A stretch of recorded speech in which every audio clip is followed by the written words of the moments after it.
अध्याय 32 कार्तिक मास महात्म्य।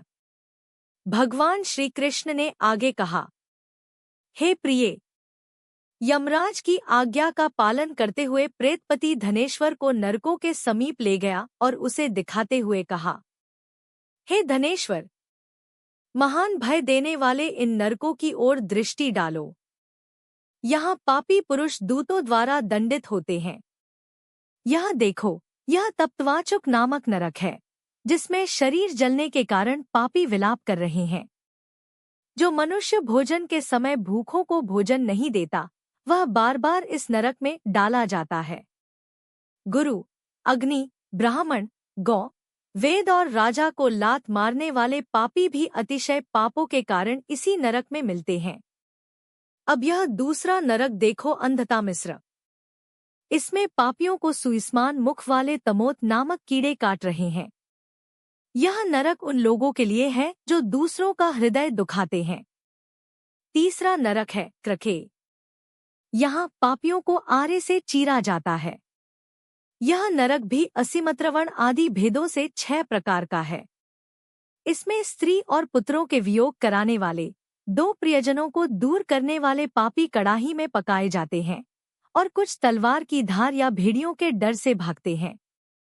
चौथा नरक है अर्गल। इसमें पापी इधर उधर भागते हुए चिल्लाते हैं। यह नरक भी 6 प्रकार का है। पांचवा नरक कूटशालमली। इसमें अंगारों जैसे कांटे हैं जो अत्यंत पीड़ा देते हैं। यह नरक भी 6 प्रकार का है और इसमें परस्त्री संबंध करने वाले पापी डाले जाते हैं। छठा नरक उल्वण। इसमें सिर नीचे करके पापियों को लटकाया जाता है। जो भक्ष्य का विचार नहीं करते, दूसरों की निंदा और चुगली करते हैं, वे इसी नरक में आते हैं। दुर्गंध के कारण यह नरक भी 6 प्रकार का है। सातवां नरक कुंभीपाक। यह अत्यंत भयंकर है और 6 प्रकार का है। इसमें महापातकी मनुष्य पकाए जाते हैं और सहस्त्रों वर्षों तक यातना भोगते हैं। इसे रौरव नरक भी कहते हैं। पाप इच्छारहित किए गए हों तो वह शुष्क कहलाते हैं, इच्छापूर्वक किए गए पाप आर्द्र कहलाते हैं।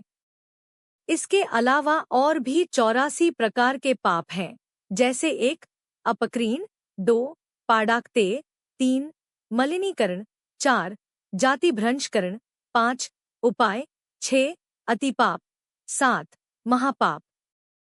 जो मनुष्य जैसा कर्म करता है, उसे इन 7 नरकों में उसके पापानुसार दंडित किया जाता है।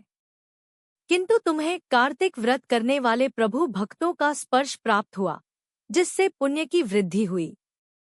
इस कारण ये सभी नरक तुम्हारे लिए निश्चय ही नष्ट हो गए हैं। इस प्रकार धनेश्वर को नरकों का दर्शन कराकर प्रेतराज उसे यक्षलोक ले गए। वहां जाकर उसे वहां का राजा बनाया गया। वही कुबेर का अनुचर धनक्षय के नाम से प्रसिद्ध हुआ।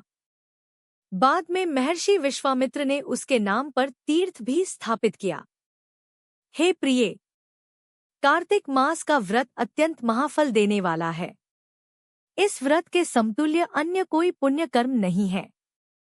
जो भी मनुष्य इस व्रत को करता है और व्रतधारी का दर्शन करता है, उसे मोक्ष की प्राप्ति होती है।